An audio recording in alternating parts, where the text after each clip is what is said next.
Let's talk about the world's second favourite pastime, American rugby ball. Don't be stupid, but the one with the bats? No, not the one of the Wuhan variety, but cricket. And what place immediately springs to mind? Of course, the home of cricket itself, Lord's. And we're going to tell you the story of how it came to be the centrepiece of cricket.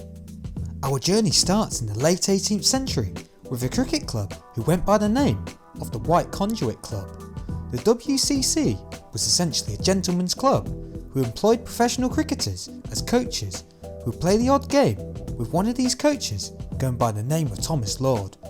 Such the stature in the club Lord possessed that he was asked by the top dogs at the club to find a new venue to play matches, as their existing home in Islington was seen as too open to the public.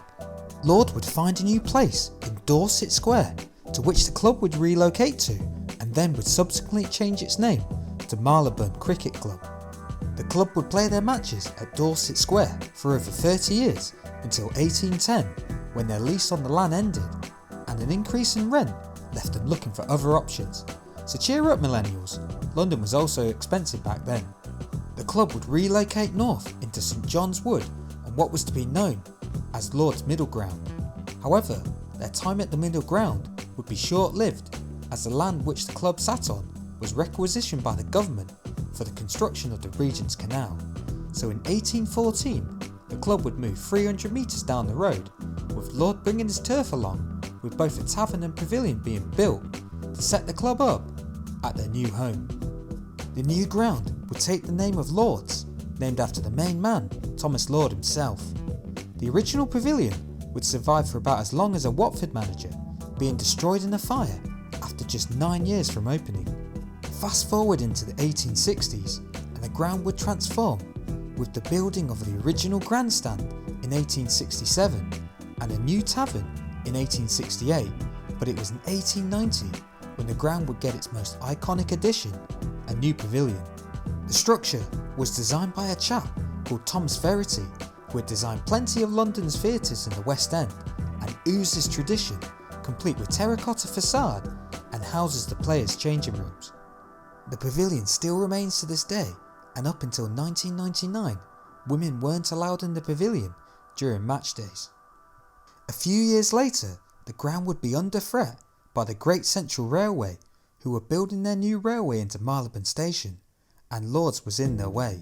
Fortunately, the ground would be spared, with the railway being put in a tunnel running directly past the cricket ground to the east. At the same time, a new stand, christened the Mound Stand, would open in 1899. A few decades later, in 1926, saw the old grandstand redeveloped, and upon its completion, the stand was christened with arguably the ground's most famous resident, a weather vane called Father Time. 8 years later, in 1934, a new enclosure, later named the Allen Stand, was constructed, which still remains to this day. Following World War II saw the construction of a new stand, which was completed in 1958 and was named after English cricketer Plum Warner. In 1968, it was goodbye to the Victorian Tavern, which was demolished to make way for a tavern stand.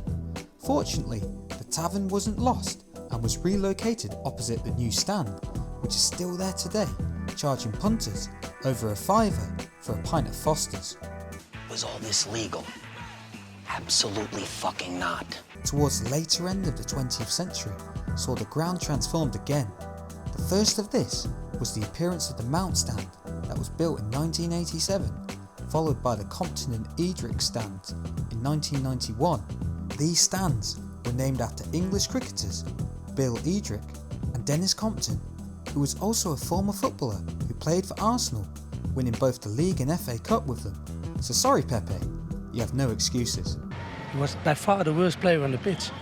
And then 2 months later, 90, unbelievable. In 1996, it was goodbye to the old grandstand, which was replaced with a new one in 1998. One of the most notable parts of the ground is the media centre, which was added in 1999, which is made up of 32 pieces, which were assembled together on site. Moving into the 21st century, the ground has been updated in drips and drabs, and as of 2022, the ground currently holds 31,500, and there are plans in the pipeline to improve the ground, dubbed the South Western Project, and includes the construction of a new stand and transformation of the Lord's Tavern. With an anticipated completion date of 2030, it will no doubt cement the ground's reputation as cricket's #1 venue. Just stay away from the Fosters. I bought a beer in the hotel last night at £16.